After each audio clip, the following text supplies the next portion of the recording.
Comodo Internet Security Pro 10. Voilà. Donc là, je vais vous faire voir comment on va importer, exporter les paramètres. Voilà. Donc moi, je vous fais voir sur Comodo Internet Security Pro. Voilà.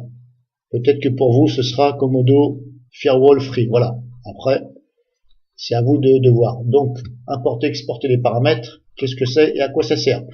Ben, ça sert tout simplement à, quand vous installez donc, comme je vous dis sur mon exemple à moi, Comodo Internet Security, quand vous installez le logiciel, moi personnellement, je vais dans les réglages. Voilà, pour de façon à que je le paramètre de façon à ce qu'il soit optimal et éventuellement comme je le veux.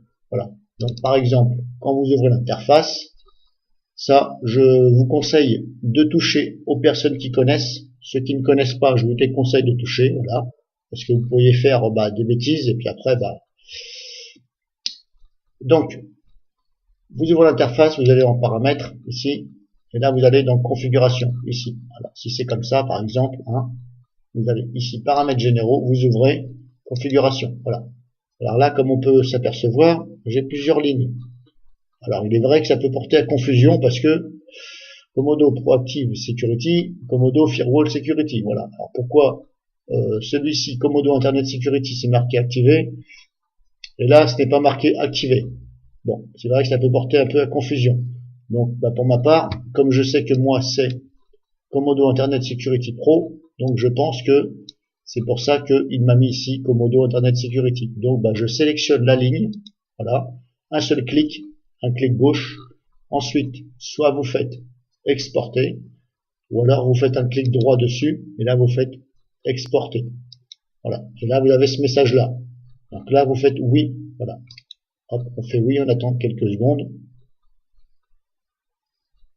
Donc là je vous fais voir pour exporter, c'est-à-dire on va mémoriser la façon dont vous l'avez réglé, de façon à ce que si jamais un jour il y a un problème, vous êtes obligé de le réinstaller. C'est un exemple, hein. Ça vous évitera de tout reconfigurer derrière. Voilà. Donc on va mémoriser vos réglages personnels. Donc là, il nous demande de choisir un endroit. Donc là, c'est ce qu'on appelle la fenêtre de l'explorateur, l'explorateur Windows. C'est voilà, le logiciel qui sert à faire marcher votre ordinateur. Voilà. Donc l'explorateur, la fenêtre de l'explorateur s'ouvre et là, comme vous pouvez le voir, ici, on va choisir un emplacement de façon à ce que on va le retrouver au plus vite. Donc je vous conseille de le mettre sur le bureau. Le bureau, voilà, c'est ici, là. Ce que vous voyez, voilà, l'écran ici, général. Voilà. Donc, soit vous sélectionnez ici bureau, ou soit vous cherchez ici bureau. Quand je dis bureau, c'est un exemple.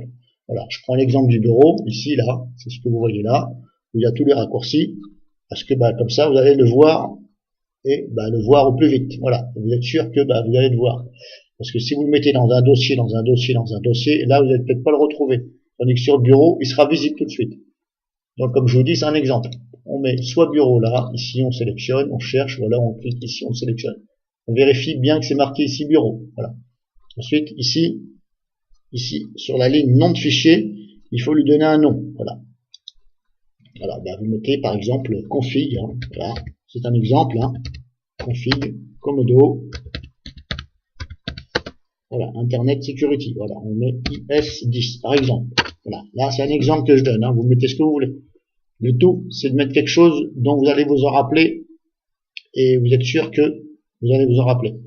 Ici, cette ligne-là, on n'y touche pas. Voilà. Une fois que c'est fait, on vérifie bien qu'ici c'est sur le bureau. Voilà.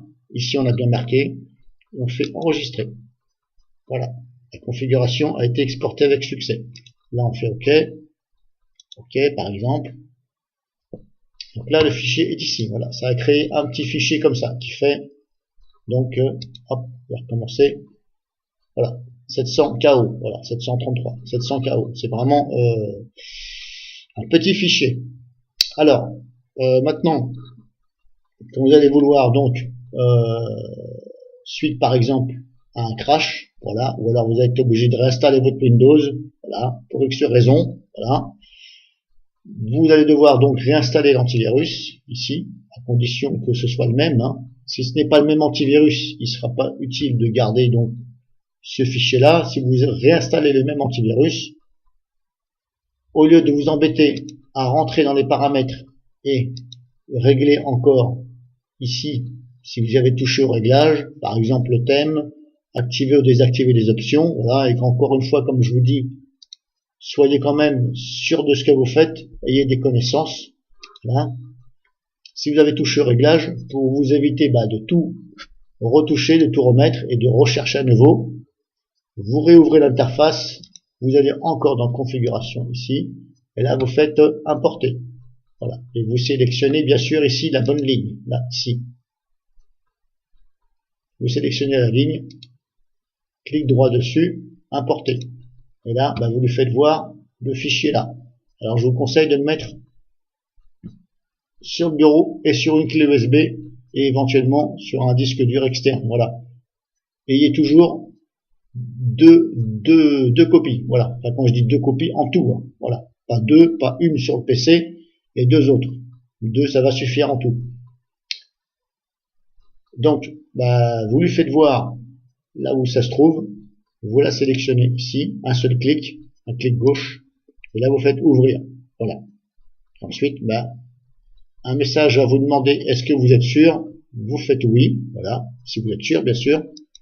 Il va falloir redémarrer le PC. Donc vous attendez d'avoir le message redémarrer maintenant. Une fois que c'est marqué redémarrer maintenant, c'est quand même mieux de redémarrer maintenant, comme ça, vous allez avoir votre configuration qui va être remise comme vous l'aviez souhaité et comme vous l'aviez mémorisé. Voilà, tout simplement. Donc comme je vous dis, ayez quand même des connaissances. Si vous n'avez pas de connaissances, je pense que le mieux c'est de pas trop toucher. Voilà. Après c'est vous qui voyez, mais bon, le mieux c'est de pas toucher quand on n'a pas de connaissances. Donc une fois que c'est fait, vous avez redémarré, c'est bon, ok, hop, vous pouvez fermer. Puis là, vous retrouvez votre logiciel comme vous l'avez configuré, comme vous l'aimiez. Voilà.